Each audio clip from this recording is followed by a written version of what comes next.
stop talking now. Raise your hand, we'll bring the mic your way.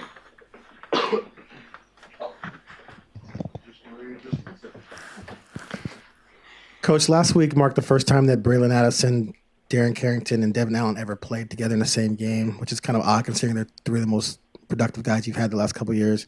Byron Marshall's out this year, the rest of the year probably. How hard has it been to gain some type of continuity amongst the receivers despite all the great talent you have there? It's interesting. I've never even realized what you just said, but that is true. I appreciate that.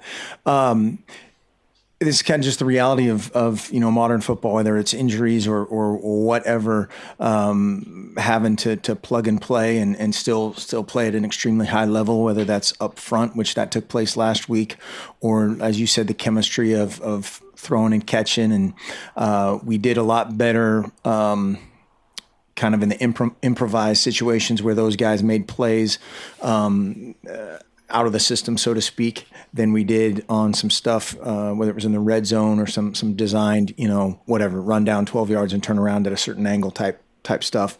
We need to get better at. And so that kind of speaks to their ability to make plays and then still just kind of harnessing back everything within the system. But yeah, that's something that you're always just working, and whether it's making sure everybody works with everybody in fall camp or however guys come in to make that as normal as possible when you're next to somebody that you haven't done it in a game with. The rapid pace of the reps in practice make it easier for guys not even focus on who's next to them. That's part of the theory, yeah, of getting guys in there. So you and I are next to each other. We have total confidence wherever we play, we've done it, and yeah, you're kind of oblivious to who it is, but you still have confidence in them, and you're not really keeping track of that in your mind. Backfrim in the back. You guys have talked about how Braylon can do a lot of things for you offensively, whether it be at Wildcat or running back or receiver. With Darren Carrington now in the lineup at receiver, does that kind of allow you to get creative where you put Braylon within the offense?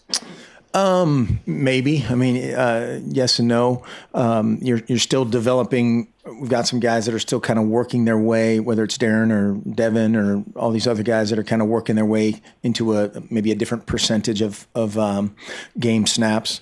And so then that just kind of depends from there. But weekly, there's guys with nicks and dings that whether it's a backup tailback that you're taking some of those, reps away from, or a different position where you have to kind of just slide that scale of whether it's planning to get a ball to a guy in this scenario or whatever, and you have to have a backup for that. You have to have a backup for that position and then backup for your backup plan, and all those things are related. Preston Highfield on the left. What's the biggest difference that you've noticed in your team in the days leading up to kickoff before the Washington game, and then the days leading up to kickoff before this Arizona State game? It's the biggest difference in leading up to. I like how we've worked. I think our guys have worked hard. I think we're working smarter. We're working more efficiently. They had a really good day today, just as far as confidence of communication, which is a huge deal against these guys in every phase. They blitz from everywhere, and we have to communicate the look and identify the look first, communicate it, and then execute our job. Defensively, they present a lot of issues with not only their personnel but how they move them around, the shifting, the motion, all that kind of stuff. So I think just the overall confidence of communication is improving, and that again is guys doing their job more and more next to the same guy and doing it with confidence. Kristen Rogers on the right.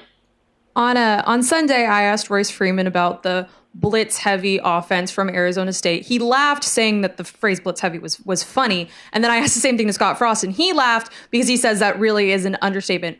One, why is that so funny to you guys? Is it just that big of an understatement that saying they're blitz-heavy is an understatement? Probably, I would imagine. Yeah, that's their reaction to whatever compared to certainly to the teams we've played. They're much much higher percentage than is typical, and that's their deal, right? They want to get you behind in second and long, and then play with those looks and play coverage out of it if they kind of get ahead.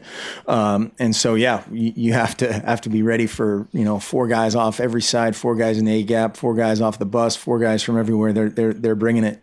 And again, it's kind of one of those deals you have to be aggressive and patient simultaneously, because they're gonna hit us 5 yards deep in the backfield. That's going to happen. But the next play, we have to be aggressive. We have to trust it. The next drive, we have to be aggressive and trust it. That was Dave, and go from there. Ryan Thorburn. Mark, it seems like the guys on your roster from Arizona are either starters or key contributors. How much of a hand do you have in recruiting that state, having been at Arizona State before, and how important is Arizona for you guys? Arizona's a great state to recruit. I think it's a little over-recruited because guys used to go down there and want to play golf and do whatever in the spring, but it's good football, a lot of really good coaches, a lot of good programs. Obviously, the population is significant, and we love going down there. The guys, whether it's Tyler Johnstone, Devin, anybody named Jalen Jelks, Jalen Brown, who else am I going to forget? Kenai, all those guys are certainly excited to go home. Yeah, having spent 5 years there, there are a ton of guys that are still coaching in Arizona that we have great relationships with, and we plan on using this to recruit a little bit too. Lindsay Snell, did you have a question? Yeah, can you hear me, Mark? Yes, and it's Schnell. Thanks, Mark. As you guys watched a couple games, there were some outsiders who were thinking that the sky was falling in Eugene. And I know that as coaches, you say you ignore the media and ignore outsiders, but your kids are on social media. They hear all this. They're on campus. How did you make sure in the aftermath of the Utah loss that guys were not completely demoralized in the locker room with their confidence? Sure. We don't ignore the media. We pay great attention to the media. I think it's a fine line. Number one, the first thing is you be honest. And you be honest about solutions. You be honest about exactly what happened. Try to find out why it happened. Sometimes that's a little bit harder to harness, the answer to immediately of why a guy does something uncharacteristic or something that we've never taught or done before. Those things are hard to understand sometimes. And then you move forward. But just like, last year when we were the greatest team ever in the history of football, which wasn't true, we're not the worst team ever in the history of football this year. And so just constantly pursuing better, constantly working together is kind of two of the things that we talk about all the time in various ways. I think that is kind of easier said than done, but our guys have worked hard and our best football is still ahead of us. We're improving. As long as we're all in that same kind of vein, that's all we can do.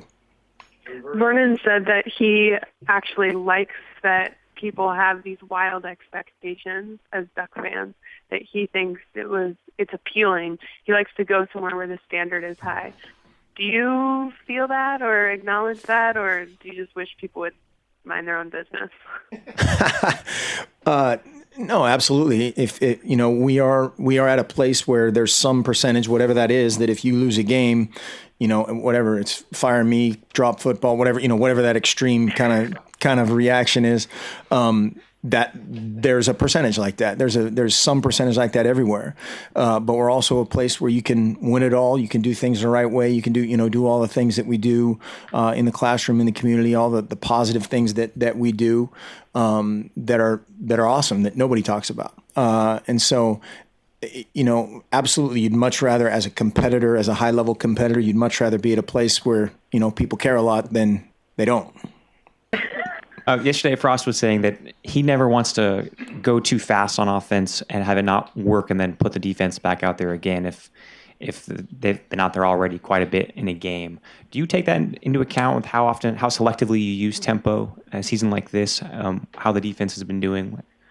That's one of those things where you're constantly going back and forth, but you can't think that way. And Frosty and I always talk about these kind of things too. Of you can't operate going, what if this doesn't work?